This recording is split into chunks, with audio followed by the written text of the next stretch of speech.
It's game on for Netflix. The streaming platform's executives reportedly in talks to possibly introduce ads and microtransactions in its games. That's according to the Wall Street Journal. Our next guest, though, says although this is a good way for the streaming giant to diversify its revenue stream, there's still a long way to go from making profit.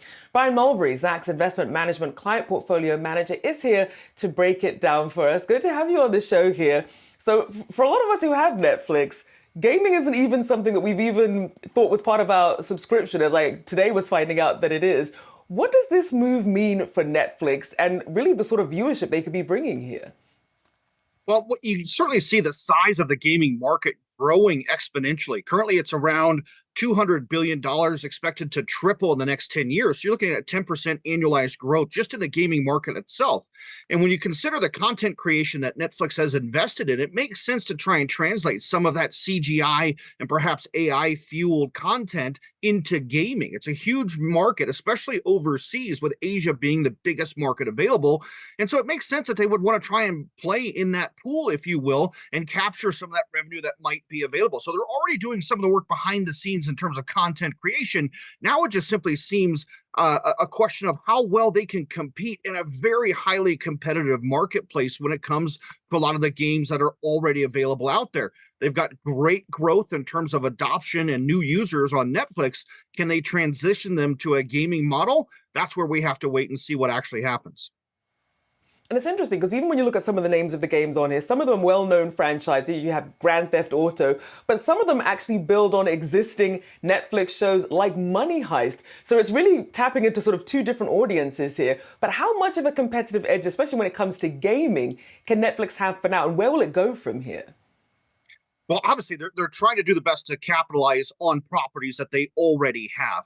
The problem is that you already have some very well-established games out there like Fortnite and Minecraft that are in the same storyline type of category. Now, I appreciate that they're co-branding some of the content, like I said, that they're currently streaming from a video perspective, trying to get into that gaming segment. But again, it's just the adoption rate that we're worried about, if you will, in terms of being able to monetize the actual product.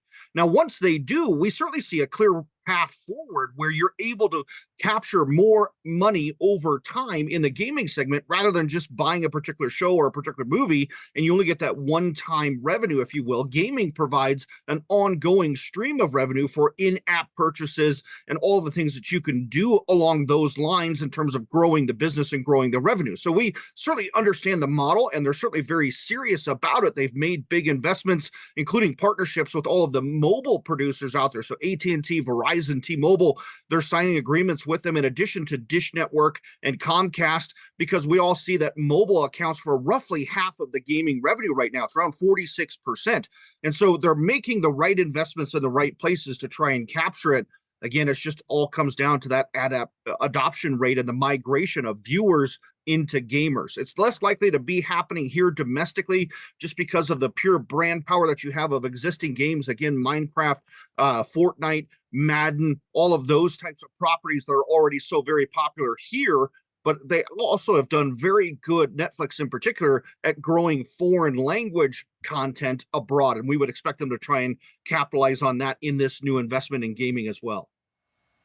And so as we look at some of the shifting dynamics here in terms of how Netflix is investing versus it used to be sort of big names, all about the content, just growing the subscribers. But when it comes to shows, we're seeing reports here, Netflix cutting over 100 shows in really a major programming shift. How big of a part do you think gaming and things like live sports is going to play in Netflix's future growth? And as you mentioned, growing the international market as well.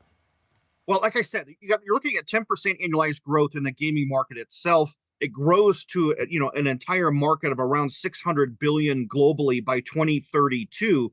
If they just capture 5% of that as a share, that's an extra 30 billion in revenue to a company that currently generates around 35 to 40 billion on an annualized basis, looking at where they're at right now. So again, we understand why they are wanting to play in this particular market. We also understand, again, there's synergies here with what they're investing in for streaming content. They can easily repurpose into the gaming network, and this becomes, a $1 invested going two different ways to make money on the back end. And so we see this the pressure, if you will, on the higher cost of creating content now.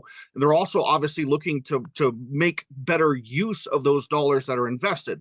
The knock on the balance sheet when it comes to Netflix is that they do have quite a bit of long-term debt that's out there, and they need to continue to service that by diversifying revenue streams. So that seems like this is really where that bet is headed towards in terms of offsetting those long-term costs by generating more revenue from the same dollar spent. So, Brian, what do you see as the biggest risks of expanding into gaming with this new ad tier here? The biggest thing is that it's a highly competitive marketplace. And if I can have more fun with less interruption on a different platform, then that's where users will tend to go. So the question is, what does the interruption look like? Is it something that turns users off or away from that particular platform in the games that they like to play? You're only looking for entertainment value when it comes to gaming as it is. And so if it becomes more of a distraction or a disruption in the experience I'm trying to enjoy, then obviously the adoption rate will reflect that. So that's really we understand the monetization part of it, but it also has to be an enjoyable, fun platform. That's what gaming is all about, and that's what users are looking for. So then, as you're looking at this from an investment perspective, then, does it have a lot more upside here versus, say, some of these others that are pure play in gaming?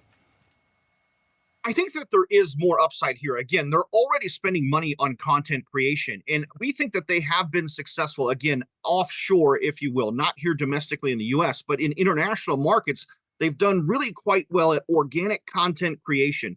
And there's a bigger growth model for offshore markets in gaming anyway. Again, Asia is going to account for roughly half of that market alone. And if they can transition those viewers of those shows into a gaming platform that models that, then there actually should be quite a successful model going forward. For investors, they're going to have to look beyond just what happens in the US markets and US gaming to really gauge how successful and how profitable this is going to be long term for Netflix. I'll definitely check it out. I'll start playing around with it. I mean, it's already included in the subscription. So I was like, let me at least play around and see. You never know. Obviously, I have nieces and nephews always looking for games. I was like, Netflix is right there. Appreciate Absolutely. you joining us, Brian Mulberry, Zacks Investment Management Client Portfolio Manager. Thank you so much.